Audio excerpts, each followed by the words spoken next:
and the Iranians are working pretty closely together. When I was listening to the Iranian women, a lot of the Iranians assembled were really angry to see me still around. The first person I was given to after the man who brought me here from Boston threw my paperwork out the window on the road here between Columbus and Bloomington, was Zainab Istrabadi's house. She was, I'm not sure, this was like 1970, so she may have still been a minor at the time, but she was telling people that she'd had a baby on the way here as a refugee that was taken from her by people in, from Hong Kong who were in the suburbs of France, that kind of thing. So they said, hey, look, we found your baby. And then after a little while, they got kind of upset about my coloration and that, people of town, that I was interfering with the established social order. And,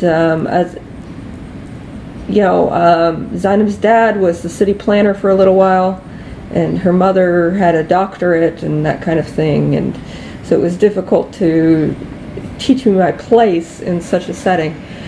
Zainab can pass for white, and I believe she did so when she made arrangements for me to be adopted by the superintendent of the Department of Corrections here.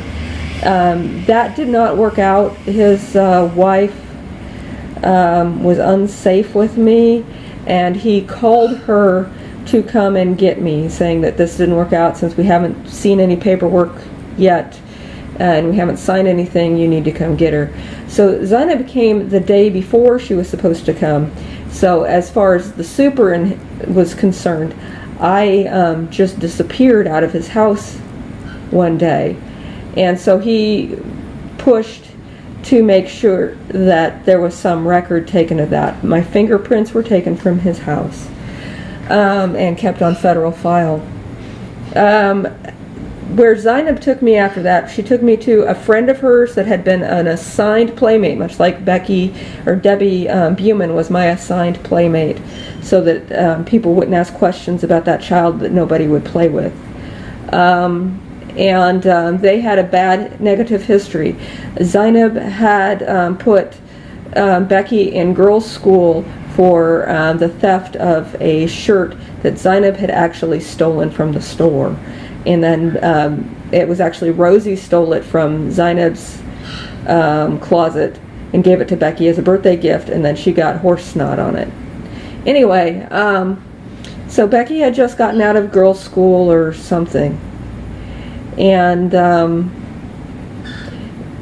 so what happened, the first time I ended up in the children's home was then that afternoon when Zainab didn't come back for me. Not because Becky called the children's home and said, hey, I've been abandoned with this child that I don't even know where it's from, but Becky was waiting for her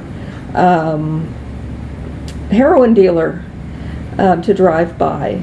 So they had sex in the back seat and shot up, and then somebody was driving by. He wasn't supposed to be seen in that neighborhood, and so he wanted to take off.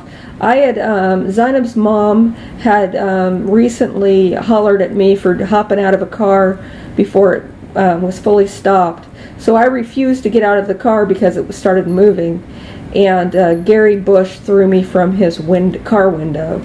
Later, when the woman at the children's home told Becky that she was such a liar, and I know this is your child and you need to show me the proper paperwork. I know you light-skinned Negroes don't keep up with your paperwork, but you're not going to get away with this. So Becky actually snuck into Gary's house and got his details to put him down as my father.